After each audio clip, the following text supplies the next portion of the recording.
Good day and welcome to phase number 3. So this is phase number 3. It's a walkthrough of your portfolio of evidence.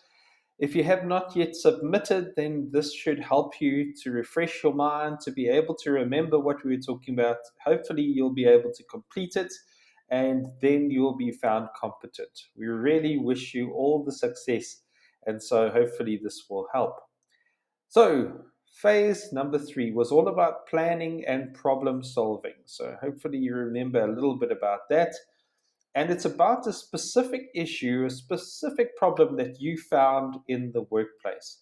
And that's going to inform the rest of your portfolio of evidence. So, hopefully, you remember the problem that you were sitting with. So, let's go to phase number 3 and our portfolio of evidence. So, this is the front page of the portfolio of evidence. Then you have again your checklist. So make sure before you submit that everything that should be there is there, and you can just read through it and then tick as you have put it into your files. Then we are going to go to page number, so it's phase 3, page number 75. Okay, here we go. Problem solving in the workplace. So the first thing that you are going to do is you're going to write down that problem that you highlighted right at the beginning. So if it is about the poor water quality on site number C, that's the issue that you're going to be dealing with. Or there's too much time before we start production on the in the factory. Or there is way too much late coming in the marketing department. So you tell me what is the problem that you are dealing with. Then you tell me what is the end result that you would like to see. Well, if it's late coming, we would like to see 100% of the staff arriving on time every single day. It would be fantastic, wouldn't it be? We want to see that the water quality on site B is above acceptable levels. We want to make sure that we start the machinery at 8:15 every single morning in order to hit our targets in the production area. So you telling me about what is the end result that you would like to see. Then we do something called situational analysis. Now we're going to explore this problem. We're going to look at it from different angles. And the best way to do that is to ask lots and lots of questions. So we say, what is happening? So we write that down. What is happening? The machines are getting started late. Do you need more information on this area, and what do you need? So maybe you want a report, the production report. Maybe you want to see which machines are starting late. You can then pick up more on that area. Where is it happening? It's happening on machine number 3 and machine number 4. Okay, so now we know. Then, do you need more information? Yes, I want production reports on specifically machine 3 and machine 4. Why is it happening? Well, it seems that the plates are not being replaced soon enough. Now we know, okay, so what we're going to check, whose responsibility is it to make sure that the plates are in place?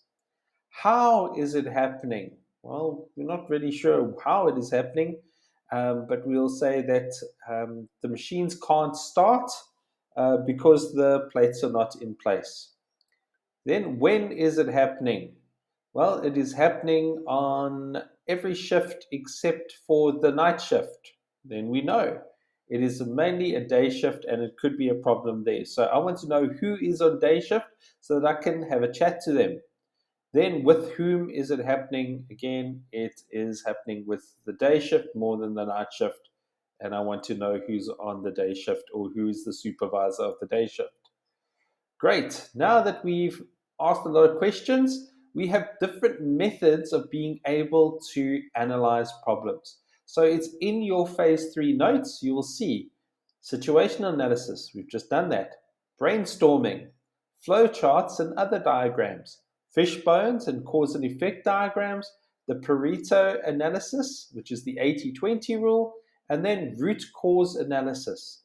Now after this little section, you will see lots of examples of what brainstorming is about, what flowcharts all do, what graphs are supposed to do. So all of that is in your notes. So what you're going to then do is you can then answer that question. So that question is over here. Give me three other things. So for instance, brainstorming. Briefly describe the method. Collect as many ideas as possible from everyone involved. How could you use the method? You write down all the ideas and you choose the best solution as a group. Then we can do the fishbone. Okay, the fishbone, briefly describe the method. Well, we take a problem through a series of areas and see we take a problem through a series of areas. Okay, so that's it. How would you use the method? Get a group together and we talk through all the potential problem areas. That's how you use it. So you take two others and then you are going to give me more answers. Then why is it important to consult with stakeholders and those involved and get their contributions throughout the problem solving process? So, why is it important to get other people involved in problem solving? Well, because they have better ideas, they have different skills, they have different ideas. We might need to get them involved in the plan. We might need their buy in. We might need them to help with resistance to change. We might need money from them. We might need resources from them. There's a whole bunch of reasons why we want them to be part of the problem solving situation. Okay, so you would just choose a couple of those and you put them in under that question. Then, in specifically in the question and the problem that you are facing, who would you consult? So maybe you're going to consult your team members. Why? Because they work with the problem every day. We might consult with IT. Why? Because we find that IT might be a problem, the system might be a problem. Who else? Well, we might need to consult finance. Why? Because we might need money to upgrade the system. So, who would you consult and why would you consult with them? Then you are going to use a specific tool to be able to analyze the problem. So you can either use brainstorming, and then what you do is you list a whole bunch of ideas around your problem. Or you can use a fishbone, and you know how to use the fishbone now that you checked your notes, and you're going to show me a fishbone. Or you're going to do a root cause analysis, and you're going to ask why 5 times in order to get a root cause. Or you might do a flow chart, anything that's going to show me that you have analyzed this problem. So those are what you put there. I think there is a section where you do it with your facilitator and you brainstorm a whole bunch of ideas. So you can put those ideas in there from your formative section. Now, once you have come up with some ideas, you are going to shortlist 3 of the most important ones, the ones that you think might work. And so what you do is under solution 1, you put down your first idea. Solution 2, your second idea. Solution 3, your third idea. So they're all different ideas, and then you are going to be able to rate them based on the different factors down the left-hand side. So how easy is it to achieve? So let's say we're either going to change the system, we're going to buy a new system, or we're going to outsource the system. Those are the 3 different solutions I have. Then we've got to look, how easy is this to achieve? If it's not, if it's easy, then it's a low stake. Okay, so it's going to be easy, quick, cheap. It's a low stake. If it's a normal thing, you know what? It's going to take a little bit of time, but it's not too bad. It's average. Then if it's going to take a lot, then you circle the high stake. So you can either circle it or you can cross it, but you'll be able to see from a glance which ones are the best. So you look at how easy it is to achieve, how much time will it take, how much will it cost, how many extra resources will it need, how committed will my stakeholders be to this, will it add value to the workplace, otherwise known as your return on investment, and then how much will it need in terms of planning, logistics, etc. So then you look through the solution number 1. How easy is it to achieve? Well, it's pretty easy. How much time will it take? It's going to take a little bit of time. It's average. How much will it cost? Not too bad, low stake. How many extra resources will it need? Well, I'm going to need to train everyone, so maybe that's a high stake. So you go through each solution with each factor, You give it either a low, an average, or a high stake, and then we're going to be able to quickly see which ones are the best possible solutions. Once you've done that, now you can say, this is the solution that I would like to explore. So we've decided that outsourcing is going to be the best way because there's a lot of low stakes. And we don't have to invest a lot of money, and we would be able to hold these people accountable. We're not going to use our internal resources. We're going to use external resources and outsource this problem. So, which solution did you choose and why? Well, I chose to outsource the problem to an external company. Why? Because we couldn't afford the investment, and we will be able to get good service, and we're not going to use our internal resources, which could use up the time of our people. Then how do we know if it is a good solution? So we're going to look at some measures. So maybe I need to look at a measure, how quickly can we turn the process around? And we need it to be less than 4 hours. So that's the quantity required. So time of turnaround, we need to make sure that it's less than 4 hours. Great. All right, what other measures? Well, we need to make sure that people understand it. Okay, the quality required, well, that everyone is aware of the problem. So that's going to be a quality, not a quantity. All right, I need production to increase. Quantity required, we need to be producing over 1,000 units. So for your solution to be successful, what measures would you look at? And if they're above a specific measure, we know it's successful. If it's below a certain measure, then we know that it's not actually working. Okay, so qualities and quantities. So it's we qualify the measure or we quantify the measure. Then we might need certain things to be in place in order for our solution to work. Maybe we need the correct skills. Maybe we need enough time. Maybe we need money, the finance department to be able to give us the budget for this specific thing. So you tell me what needs to be in place for this solution to work. What plan Bs, what actions, what support do you need in order to make sure that that solution works? Then you are going to move into the implementation. Now, before we can implement, we need to plan. And so this is our plan chart. So we look at the problem, we look at the solution. Now we're going to execute that solution, but we have to do it methodically and in a very systematic way. So the first thing that we are going to do is we're going to put down our objective, our goal. So what do we want to achieve? All right, so we want to make sure that our machine start at exactly 8:30 a.m. every single morning in order to hit our targets by the end of November 2021. We need to make sure that our machines are working from 8:30 every single morning in order to achieve our targets by the end of November 2021. So we're very specific in terms of our goal. We've got a time frame to it, and we have a measure to it. Because if it's after 8:30, then we know that we have not succeeded. If we are not hitting our targets, then we know that we have not succeeded. So we are being very specific and putting measures in place and a time frame.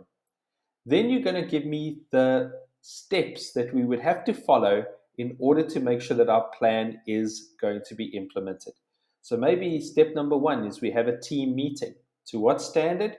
We need to make sure that we have 100% attendance. What do we need? We need a venue for our meeting. Who is the person responsible? Maybe that will be you. And the deadline, well, it's got to be done by the middle of October.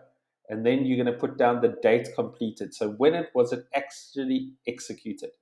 Now we've had the meeting. What we're going to do is we're going to do a trial of a new process. Or maybe we write an SOP, we write a standard operating procedure. To what standard will you measure this? Well, it needs to be done with this SOP template. What do you need? Well, I need my computer and I need to put it on the network. The person responsible might be John, and the deadline is by the 20th of October, and then we put when he completed. Now we've got the SOP. Now we're going to do a trial run. Okay, to what standard? Well, we want to make sure that the SOP works 100%. So there's no faults, no errors. So that's the measure. Then what do we need? Well, we need to make sure that the shift is aware and that we can time them. Okay, responsible person, maybe that's David, he's the shift leader, and the deadline is by the 25th of October. And then date completed, that's whatever.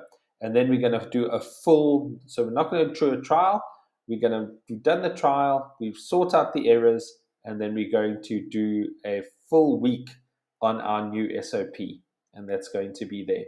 So anyone who is involved in your plan, they are going to put down their names, any suggested changes that they have, as well as their signatures. And then we can go ahead and start to implement our plan. Over here is where we're going to put evidence of that plan. So if we know that we have a problem, we have evidence of that problem. So take photographs if you know. Show me reports. Show me attendance registers. Show me any evidence that the problem exists and what you have done about it. So if you've written an email to HR about it, put the email in there. If you have put together a quote on a new system, put the quote in there.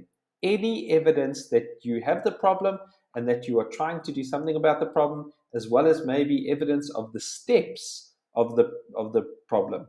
So here we go. I need at least 3 elements of evidence to show that you are attempting to solve this problem. Then after the execution, so after you have implemented, okay, what you then do is you tell me, did you have to make any changes? Did you have to come in with a plan B? So maybe what you did is you tested it with the day shift and now you still have to do it with the night shift. Okay, so that's the corrective action that needs to be taken. Or we had to do some training because some of the guys didn't understand the new process, so we needed to do some training.